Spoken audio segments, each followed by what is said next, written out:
नमस्कार साथियों। तो आज के इस वीडियो में हम लोग 6 मार्च का शिफ्ट 2 का क्वेश्चन को देखने वाले हैं, जो कि सेट नंबर हो जाएगा 46, सेट नंबर 46। चलिए क्वेश्चन को देखते हैं। तो पहला क्वेश्चन आप लोग देख सकते हैं। 1.5 वर्ष के लिए 10,000 रुपये पर प्राप्त चक्रवृद्धि ब्याज 3676.31 रुपये है। तो वार्षिक दर क्या है? ये क्या होगा? अर्धवार्षिक रूप से संयोजित हो रहा है। तो देखिए 1.5 वर्ष है, इसमें अर्धवार्षिक, अर्धवार्षिक का मतलब 6 महीने करके। तो 1.5 साल में कई गो अर्धवार्षिक होगा? तो 1.5 का डबल 3, 3 को क्या होगा? अर्धवार्षिक होगा। 3 को क्या होगा? अर्धवार्षिक होगा। ठीक है। अब हम क्या करेंगे, ये जो मूलधन है, मूलधन और यहाँ पर जो अमाउंट निकलेगा, यानी कि ब्याज और मूलधन मिलकर जो बनता है अमाउंट, यानी कि मिश्र धन, दोनों का रेशियो लेंगे। ठीक है। फिर उसके बाद हम दर निकालेंगे। तो मूलधन यानी प्रिंसिपल और अमाउंट दोनों का रेशियो। तो प्रिंसिपल कितना है? 10,000 है। कितना है? 10,000 है। अमाउंट कितना है? तो देखिए 10,000 और 3676 यानी हो जाएगा 13,000। यहाँ पर कितना निकलेगा? 13,676.31। ठीक है। अगर हम यहाँ पर दशमलव को हटाएं तो नीचे जो, अगर दशमलव हटाएं तो नीचे क्या होगा? 2 जीरो बढ़ेगा, कोना कोनी गुना हो जाएगा, यानी कि 100 इधर चल जाएगा। तो यहाँ पर क्या हो जाएगा? यहाँ पर हो जाएगा 10 लाख हो जाएगा, क्योंकि 2 जीरो बढ़ेगा तो कितना होगा? 10 लाख। अनुपात में कितना यहाँ पर है? 13। अनुपात में कितना है? 13,67,631। ठीक है। तो देखिए यहाँ पर 3 है, यहाँ 3 है, इसलिए क्या करेंगे? सब में इसका क्यूब निकालेंगे, क्यूब रूट, क्यूब रूट यानी घनमूल निकालेंगे, घनमूल। देखिए अगर 2 रहता तो रूट निकालते हैं, 3 है इसलिए क्यूब रूट करेंगे। अगर 4 रहता है तो रूट पर अंदर देके 4 इस तरह से इसमें करेंगे, ये इसमें करते हैं। ठीक है।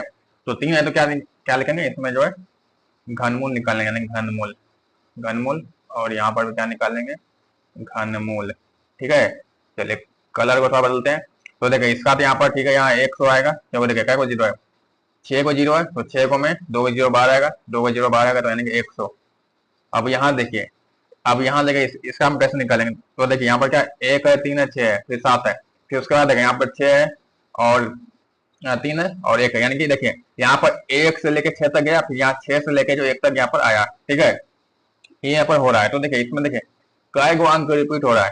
तो इसमें 3 गो अंक क्या हो रहा है? रिपीट। 3 गो अंक क्या हो रहा है? रिपीट हो रहा है। तो बस यानी कि इसका जो क्यूब निकलेगा वो 111 निकलेगा। अगर दो गो अंक होता, अगर 2 गो अंक होता तो खाली 11 होता। ठीक है। लेकिन ये क्या है? 3 गो अंक है, इसलिए जो है 111 हो जाएगा। तो ये इसका निकला, यानी कि 100 में कितना हो गया? 111 हो गया। यानी 11 का क्या मिला? 11 का क्या मिला हमें? क्या मिला?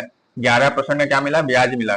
तो देखिए क्योंकि कंपेयर 100 से हो रहा है, यानी 11% का ब्याज मिला। अब ये 11% क्या दर है? क्या अर्धवार्षिक का दर? अर्धवार्षिक का। लेकिन हमें वार्षिक पूछ रहा है, वार्षिक। ये जो आपका निकला, ये आपका अर्धवार्षिक का निकला, यानी कि 8/2 का निकला, 8/2 का निकला। तो आर बराबर क्या होगा? तो आर बराबर 11 दूनी 22, यानी कि 22% आपका क्या निकला? दर निकला। 22% वार्षिक दर निकला। ठीक है। आगे देखिए, चलिए दो संख्याओं का लघुत्तम समापवर्त 147 और महत्तम जो है 7। तो एक संख्या 21 है, तो दूसरा बताना है। तो देखिए संख्या का जो गुणनफल होता है, यानी कि संख्या एक्स वाई, एक्स गुना वाई जो होता है वो बराबर क्या होता है? बराबर होता है एलसीएम गुना एचसीएफ, एलसीएम गुना एचसीएफ होता है। ठीक है, एचसीएफ। ठीक है। तो पहला संख्या हमें 21 दिया है, दूसरा हमें नहीं दिया है, तो वाई लिखेंगे बराबर एलसीएम कितना? 147 है, 147 और महत्तम कितना? 21 है। ठीक है। कितना है? 21 है।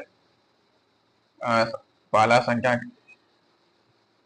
7, वो मात्रा में 7 दिया है, यहाँ पे मात्रा 7 है। ठीक है। मात्रा में यहाँ पर 7 दिया है, 7। ठीक है। तो यहाँ देखिए 21 से कट जाएगा 147 पर 7 बार में, कितने बार में? 7 बार में। तो वाई बराबर 7 गुना 7 49, यानी कि दूसरी संख्या क्या है? 49 है। ठीक है। आगे देखिए, निम्नलिखित में से वह भिन्न ज्ञात कीजिए जो 1/64 से उसी अनुपात में है, जिस अनुपात में ये जो है 4/7 और 5/16 से अनुपात में है। तो ये हमें बताना है। तो देखिए यानी कि वह भिन्न हमें बताना, यानी कि इसका जो अनुपात रहेगा उसके साथ इन दोनों का अनुपात क्या रहेगा? बराबर होना चाहिए। यानी कि देखिए, यानी कि हम मान लेते हैं एक्स है, यानी कि एक्स का जो इसका अनुपात, एक्स अनुपात 1/64, ये जो भी अनुपात आएगा वो किसके बराबर होना चाहिए? वो किसके बराबर होना चाहिए? ये 4/7 अनुपात 5/16 के अनुपात में आना चाहिए। यानी इसका जो अनुपात आएगा वहां भी यही आना चाहिए। ठीक है। तो देखिए अनुपात में क्या था? कोना कोनी गुना होता है, यहाँ कोना कोनी गुना करेंगे तो क्या होगा? 64, यहाँ पर होगा 64 एक्स, 64 एक्स और अनुपात को हम बटे में भी लिख सकते हैं, तो बटे में लिखते हैं बटे, तो यहाँ पर बटे में नीचे 1 आएगा, ठीक है, बराबर। अब यहाँ देखें, यहाँ भी कोना कोना गुना, तो 16 गुना 4, 16 गुना 4 कितना होगा, 64 होगा, फिर बटे 7 गुना 5 35, तो 64 और 64 खत्म हो जाएगा, तो x बराबर क्या निकला, 1/35, 1/35, ठीक है, जो कि यहाँ पर आप लोग देख सकते हैं। आगे देखिए, यदि मूल्य में 5% की कमी की जाती है तो उपभोग में कितने परसेंट की वृद्धि की जानी चाहिए ताकि बीआई जो है परिवर्तित है। तो देखिए 5 का कमी, यानी कोई चीज 100 था तो 100 से क्या हो गया, 5 की कमी हो गया 95 हो गया, 95। अब 95 को वापस 100 करने के लिए इसमें 5 का वृद्धि करेंगे, तो जब 5 का वृद्धि करेंगे किस पर करेंगे, 95 पर करेंगे, तो बटे 95, ठीक है। तो 100 में कितने का वृद्धि करेंगे, तो 100 में कितने करेंगे, तो देखिए 5 से करें 19 बार में, 100 बटे 19 बचे 95 दशमलव, फिर कितना बचेगा, 5 बचेगा, जो कि 50 और 38 आपका 2 बार में, यानी 5.2%, ठीक है। आगे देखिए, अब बोला इसमें 36 से विभाज्य नहीं है, तो 36 का देखिए इसे यानी कि 4 और 9 से क्या होना चाहिए, विभाज्य होना चाहिए, तो बोला कौन नहीं है। तो अगर हम देखते हैं 4 का नियम होता है अंतिम 2 अंकों का, तो अंतिम 2 अंकों को देखें, 76 विभाज्य है, 24 विभाज्य है, 68 विभाज्य, 96 भी क्या विभाज्य है, चलिए यानी क्या। अब 9 का देखें, तो इसमें नहीं वाला बोला नहीं, कौन नहीं है, तो अंकों का योग 9 से विभाज्य होना चाहिए। तो देखिए 3 3 6, 6 7 13, और 13 और 6 कितना होता है, 19 होता है, कितना होता है 19, जो कि 19 क्या है, 9 से विभाज्य नहीं है, इसका मतलब ये संख्या क्या है, 9 से विभाज्य नहीं है। अगर आप इसका देखेंगे, जैसे देखिए 5 और 7 12, 12 और 2 14, 14 18, जो कि 18 क्या है, विभाज्य है। ऐसे ही आप बाकी सबका जो जांच कर सकते हैं, ठीक है। चलिए आगे देखिए, यदि 2 वर्गों के क्षेत्रफल का अनुपात जो है कितना है, 4:9 है, तो उनकी संगत भुजाओं का अनुपात, तो वर्ग का बोला वर्ग, तो क्षेत्रफल का अनुपात कितना है, 4:9 है, 4:9, ये क्षेत्रफल यानी कि एरिया, तो भुजा क्या होगा, तो देखिए एरिया बराबर क्या होता है, देखिए एरिया बराबर क्या होता है, भुजा स्क्वायर होता है, देखिए एरिया बराबर क्या होता है, भुजा स्क्वायर, यानी कि भुजा स्क्वायर, ठीक है। तो देखिए जब एरिया बराबर भुजा स्क्वायर होता है तो भुजा बराबर क्या होगा, तो भुजा बराबर क्या होगा, तो भुजा बराबर क्या होगा, रूट एरिया, रूट एरिया, ठीक है। तो यहाँ पर कितना, तो यहाँ पर भुजा इसका निकलेगा, भुजा, तो यहाँ पर भुजा बराबर क्या हो जाएगा, इसका जो भुजा है क्या हो जाएगा, 4 का रूट निकालेंगे और यहाँ पर 9 का रूट, 4 का रूट 2 और 9 का रूट 3, यानी कि 2:3 निकला, 2:3, ठीक है। आगे देखिए,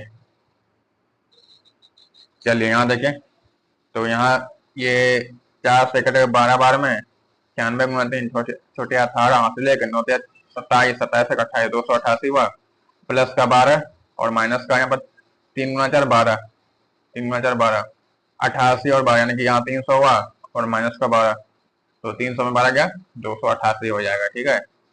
आगे देखिए, एक वस्तु को 30% की छूट पर बेचने पर लाभ परसेंट कितना होगा, जिसे पहले जो 45% लाभ पर बेचा जा रहा था। तो देखिए यहाँ पर क्या बोला, हमें अंकित मूल्य नहीं दिया है, बोला है कि पहले जब 45 में बेचा, 45% लाभ पर बेचा जा रहा है, इसका मतलब देखिए, इसका मतलब यहाँ देखिए सीपी, सीपी जो है, अगर सीपी 100 है तो इसे 45 का लाभ पे बेचा जा रहा है, तो वही यानी कि एसपी, तो एसपी क्या हो जाता है, तो 145 हो जाएगा, 145, ठीक है, ये आपको एसपी होगा। लेकिन कहता है इस पर अगर 30 का छूट देता है, इस पर अगर 30 का छूट देता तो हमें कितने का लाभ होता, तो अगर यहाँ पर जो है, अगर हम यहाँ पर -30 का कमी करें 30%, तो इसका 30% कितना होगा, 10% होगा 14.5, क्या होता है 42 से 42, और यहाँ 0.5 यानी कि 43.5, तो 43.5 का क्या होगा, कमी होगा, तो इसमें देखिए 45 में 43.5 घटाएंगे तो कितना होगा, तो 101.5 होगा, यानी कि 101.5 में क्या करेगा, बेचेगा, क्या करेगा, बेचेगा, तो कितने का लाभ होगा, 100 का सामान है, इसे 101.5 में बेचा, कितने का लाभ हुआ, तो 1.5 का लाभ हो रहा है, कंपेयर 100 से हो रहा है, इसका मतलब जब जब कंपेयर 100 से रहे तो सीधा हम परसेंट लिख देंगे, यानी कि 1.5 यानी कि 1.5% का लाभ हो रहा है। आगे देखिए,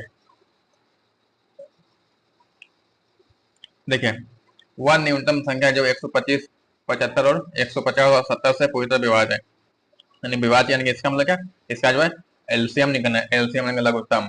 तो देखिए यहाँ देखिए 125 मतलब क्या था, 5 का क्यूब, तो हम 125 को लेंगे, तो अगर हम 125 को लेंगे तो देखिए इसमें जो 5 है वो ऑटोमेटिक इसमें आ जाएगा, और इसमें जो 5 है वो ऑटोमेटिक इसमें आ जाएगा, और इसमें 5 है वो भी इसमें ऑटोमेटिक आ जाएगा, ठीक है। अब बचा क्या, अब यहाँ पर अगर दो भी चाहिए ना, क्या अगर इसका हम गुणनखंड करेंगे तो इसमें दो भी आएगा, क्या दो भी आएगा, तो दो बच गया तो गुना दो लिखेंगे, ठीक है। गुना गुणनखंड करने पर इसमें तीन भी आएगा तो तीन को लिखते हैं, ठीक है, क्योंकि पांच को तो हमने ले ही लिया, तीन को लिखते हैं। अब बचा क्या, देखिए यहाँ तीन इसमें भी आ गया, इसमें भी तीन आ गया, खत्म। अब यहाँ देखिए यहाँ पर क्या होता है, यहाँ तो 500 इसमें आता है, लेकिन यहाँ पर जो सात भी आता है, सात भी आता है, तो सात को तो हमने नहीं लिया, चलिए अब सात को ले लेते हैं, गुना सात करेंगे, ठीक है। 125 गुना दो कितना होगा, 250, 250 गुना 250 गुना तीन कितना होगा, 750 और गुना सात, तो जीरो गुना सात जीरो, 5 गुना 7 35, हासिल तीन, 49 और तीन 52, यानी कि 5250 हुआ, 5250, ठीक है। आगे देखिए, रमेश विक्रम से 4 वर्षों के लिए जो है 7.5% वार्षिक सालाना ब्याज की दर से एक निश्चित धनराशि पर उधार लेता है। यदि रमेश को 18,600 का कुल ब्याज चुकाना है तो मूलधन कितना है, तो देखिए 4 साल है कितना, 7.5%, तो 4 गुना 7 यानी कि टोटल कितना होगा, 7.5 गुना 4 करने कितना होगा, यानी कि 30%, टोटल कितना होगा, 30% क्या मिलेगा, ब्याज मिलेगा। तो और रुपए में कितना है, रुपए में कितना है, तो 30% का वैल्यू कितना है, 18,600।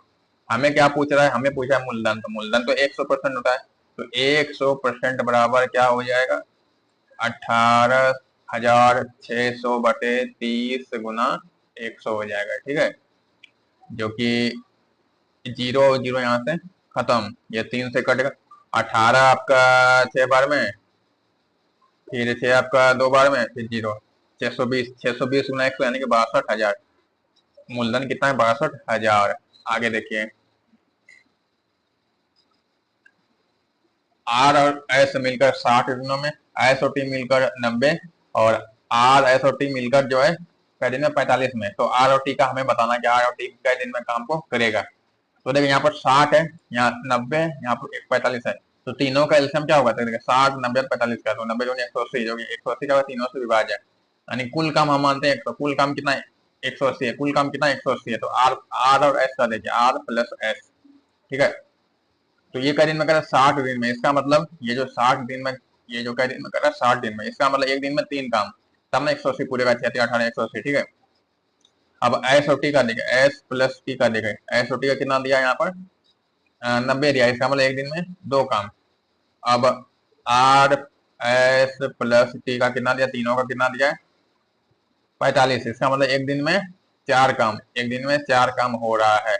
हमें किसका निकालना, आर और टी का। तो देखिए यहाँ देखिए टोटल में देखिए, अगर हम यहाँ पर एस टी को निकाल दें, एस टी को, तो हमें आर का निकल जाएगा, तो एस टी कितना यहाँ पर है, तो आर का निकलेगा, तो आर का कितना निकलेगा, देखिए आर का 4 में 2 गया, 2 निकला, आर का 2 निकला। अब हमें टी का निकालना, टी का, अगर हम टी का, तो टी का अगर हम आर एस को निकाल लें तो इसका निकल जाएगा, यानी आर एस 4 में 3 गया, तो एस का यहाँ टी का निकलेगा, तो 4 में 3 गया 1, यानी कि टी का निकला 1, तो दोनों मिलकर कितना करेगा, दोनों मिलकर 3 काम करेगा, तो 3 काम करेगा, 180 काम कै दिन में, तो 180 बटे 3, यानी कि ये 60 बार में कटेगा, यानी कि 60 दिन में क्या करेगा, पूरा करेगा, 60 दिन में क्या करेगा, ये पूरा करेगा आर और टी मिलकर।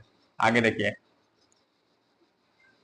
विकास दो साइकिलें, पहली जो है 15,000 रुपए में, दूसरी जो है 14,000 रुपए में खरीदता है, तो वह दोनों साइकिल को पहले जो है 10% के लाभ पर, दूसरे को 20% हानि पर बेचता है, तो कुल लाभ या हानि कितनी है, कितना है, तो देखिए 15,000 कितने में बेचा, 10% का लाभ, यानी 15,000 का 10% कितना हो 1500, लाभ हुआ इसलिए प्लस लिखेंगे, प्लस 1500, प्लस 1500। अब हानि देखिए 20%, तो 10% कितना होगा 1400 होगा, तो 14 यहाँ 20% बोला, 14 दूनी 28, यहाँ पर 28। अब यहाँ हानि बोला इसमें माइनस में, तो माइनस का 2800, तो ओवरऑल में क्या हुआ, प्लस माइनस माइनस, यानी कि माइनस। अब देखिए 28 में 15 गया 13, यानी कि 1300 का क्या हुआ, हानि हुआ, यानी कि हानि क्या हुआ, 1300 रुपए का क्या हुआ, हानि हुआ, 1300 रुपए का इसमें क्या हुआ, हानि हुआ। आगे देखिए, एक वस्तु का विक्रय मूल्य 8175 है और उस पर दी जाने छूट कितना है, 25% है, तो वस्तु का अंकित मूल्य, तो देखिए 25 का छूट दे रहा है, इसका मतलब 75 में बेच रहा है, 75 में क्या कर रहा है, बेच रहा है, तो 75% बराबर कितना है, 8175। हमें पूछ रहा है अंकित मूल्य, तो अंकित मूल्य तो 100 होता है, तो 100% बराबर क्या हो जाएगा, 8175 बटे 75 गुना 100, ठीक है, 100, जो कि यहाँ पर ये जो है 75 से यहाँ पर कराते हैं तो 81 है, तो 75 एक बार में, शेष कितना बचा, 6 बचा है, तो 600 से 6 बचा ना, फिर यहाँ कितना होता है 675 होता है।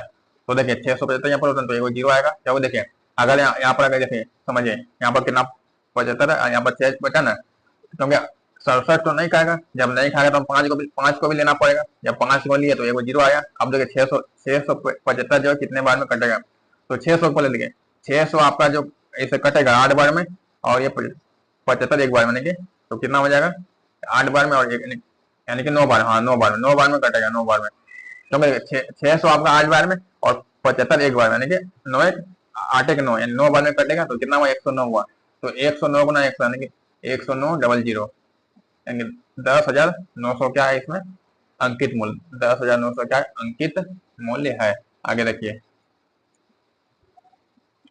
अमन 16 घंटे में निश्चित दूरी तय करता है। अपनी चाल में जो 5 किलोमीटर की वृद्धि करने पर वह समान दूरी जो है कितना 14 घंटे में कर सकता है। दूरी क्या है, तो अमन का देखिए, अमन का चाल देखिए, अमन का जो चाल है पहले समय को देखिए, समय तो समय कितना है 16 घंटा लगता है, 16 घंटा लगता है, 16 घंटा, और एक में कितना लगता है 14 घंटा लगता है, 14 घंटा। तो देखिए ये अब घंटा निकला, लेकिन जब ये चाल आपका ये अनुपात यह है, तो चाल जो यानी कि स्पीड आपका उल्टा हो जाएगा, यानी कि स्पीड आपका 14 हो जाएगा, 14 किलोमीटर प्रति घंटा, और इसका हो जाएगा 16 यहाँ पर, यानी उल्टा हो जाता है, तो यानी कि यहाँ पर हो गया 16। ठीक है, समय का जो अनुपात है वो चाल का अनुपात क्या था उल्टा हो जाता है। ठीक है, उल्टा हो जाता है। तो अब देखिए, अब यहाँ देखिए तो पहले पहले 14 था, अगर 14 से जाता था तो 16 घंटा लगता था, और 16 से जाता है तो 14 घंटे का समय लगता है। ठीक है, तो यहाँ देखिए चाल में कितने का वृद्धि हुआ, 14 से 16 हुआ, यानी कि 2 का वृद्धि हुआ, 2 का वृद्धि हुआ। लेकिन यहाँ कितना 5 का, यानी 2 का वैल्यू 5, 2 का वैल्यू 5, तो 1 का वैल्यू कितना होगा 5/2 हो जाएगा।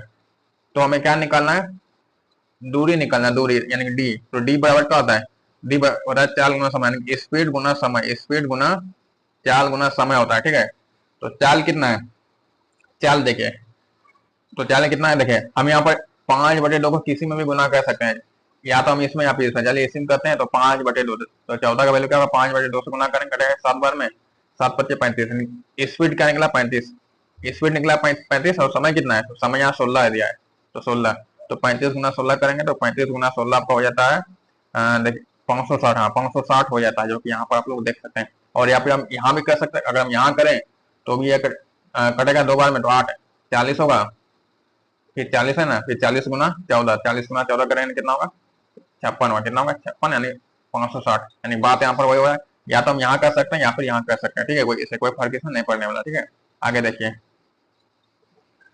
21 क्रमागत विषम संख्या यदि प्रथम 19 संख्याओं का औसत है x है, तो अंतिम 2 संख्या का औसत। तो देखिए यहाँ पर देखिए प्रथम 19 का बोल रहा है, देखिए संख्या का लगातार है और विषम है, लगातार और विषम है। तो जब भी कोई संख्या लगातार रहे और लगातार रहे तो क्या होता है कि बीच में जो संख्या आता है वही औसत बन जाता है। तो 19 को संख्या है, तो 19 को में बीच में क्या आएगा, 19 को में 20 को में क्या आएगा 10 नंबर वाला संख्या आएगा, 10 नंबर वाला संख्या आएगा बीच में। क्या देखिए इस साइड 9 को 1 से लेकर 9 तक, और यहाँ पर 11 से लेकर 19 तक, यानी कहने मतलब है बीच में क्या है 10 नंबर वाला संख्या आएगा, बीच में क्या है 10 नंबर वाला संख्या आएगा। तो 10 नंबर क्या है इसका x है, कितना x है, 10 नंबर का वैल्यू कितना है x है, क्योंकि बीच में जो संख्या था वही क्या बनता है औसत बनता है, यानी कि बीच में क्या है x है और 10 का वैल्यू है। तो देखिए 19 का मैं दिया तो 19 के बाद का 20 होता है, तो 20वां संख्या और 21वां संख्या। तो देखिए ये कितना ज्यादा है, तो 10 ज्यादा है। तो देखिए अब अंतर देखिए, क्योंकि विषम है, इसका मतलब समय क्या है 2-2 का अंतर है, 2-2 का अंतर, तो इसका 10 का अंतर है, तो 10 गुना तो 20, यानी 20 का अंतर होगा, यानी कि यहाँ पर क्या होगा x+20 होगा। ठीक है, 20 हुआ, तो 21 वाला क्या होगा यहाँ एक ज्यादा है, यानी कि एक गुना 2 2, तो यहाँ पर 22 का, यानी कि यहाँ पर x+22 हो जाएगा, x+22। अब देखिए औसत क्या होता है, हमें 20 और 21 का औसत पूछ रहा है। ठीक है, तो प्लस करते हैं, तो x और x 2x, 20 22 42 और बटे 2, जो कि यहाँ पर 2 कॉमन आएगा, तो यहाँ पर x+21 आएगा और बटेगा यहाँ 2 कटेगा, तो x+21 का निकला औसत है, x+21 का निकला औसत अंतिम 2 का। ठीक है, आगे देखिए सरमन विवेक से 20% कम कुशल है। यदि विवेक एक हेलमेट 20 दिनों में बना सकता है, तो सरमन उसी हेलमेट को कितने दिनों में बना सकता है। तो सरमन यानी एस और विवेक यानी भी, यहाँ पर क्षमता निकल रही, क्षमता, तो क्षमता की यानी काम का जो क्षमता वो कितना है 20% कम है तो 20 को हम क्या लिख सकते हैं, इसे हम लिख सकते हैं 1/5 लिख सकते हैं, 1/5। कंपेयर किससे हो रहा है, विवेक से, कंपेयर विवेक से हो रहा है, यानी कि विवेक अगर 5 काम करता है तो ये सरमन जो है 4 काम कर रहा है, क्योंकि कम है इसलिए, अगर ज्यादा बोलता तो प्लस करते, ठीक है। अब दिन देखें तो दिन इसमें उल्टा हो जाएगा, यानी कि ये 5 दिन में करेगा और ये आपका 4 दिन में। हमें विवेक का बोल रहा है कि 20, हमें क्या बोल रहा है, विवेक का 20 दिन में बना सकते हैं। विवेक यहाँ कितना है, 4 है, तो 4 का वैल्यू कितना है, 20 है, 4 का वैल्यू कितना है, 20 है। कई गुना है, तो यहाँ पर देखते हैं 5 गुना है, तो जब ये 5 गुना है तो यहाँ भी तो 5 गुना होगा, तो 5 का 5 गुना 25, यानी कि ये जो है, ये जो सरमन ये 25 दिन में बना सकता है। आगे देखिए, चलिए अब यहाँ देखिए, अमन 2 परीक्षाओं में शामिल हुआ, उसने पहली परीक्षा में 600 अंकों में से 420 अंक हासिल किया, यदि उसे कुल मिलाकर 70% अंक प्राप्त हुए तो दूसरी परीक्षा में उसने 500 में से कितना अंक लाया, कितना परसेंट अंक लाया हमें बताना है। तो देखिए 600 में कितना लाया, 420, और टोटल देखे, टोटल कितना है, 70%। तो यहाँ टोटल कितना है, 600 और 500 1100, तो 1100 में कितना लाया, 70%, यानी 70/100। तो कितना हो जाएगा यहाँ पर, 0 0 खत्म, यानी कि 770 यहाँ पर लाया अंक, ठीक है, 770 अंक लाया टोटल। तो इसमें से जो 420 नंबर तो यहाँ ला लिया, 420 नंबर ला लिया, तो बचा कितना, तो यहाँ पर बचा कितना, 0, 7 में तो गया 5, 7 में गया 3, 350 नंबर बचा, यानी कि 350 नंबर जो इसमें लाया 500 में, 350 नंबर लाया किसमें, 500 में, किसमें, 500 में।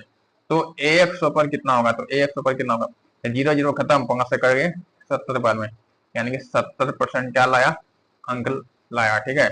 आगे देखिए, 10 व्यक्तियों के औसत भार में 3.5 केजी की वृद्धि हो जाती है जब उसमें 85 केजी भार वाला एक व्यक्ति के स्थान पर एक नया व्यक्ति आ जाता है, तो नए व्यक्ति का भार कितना हो सकता है।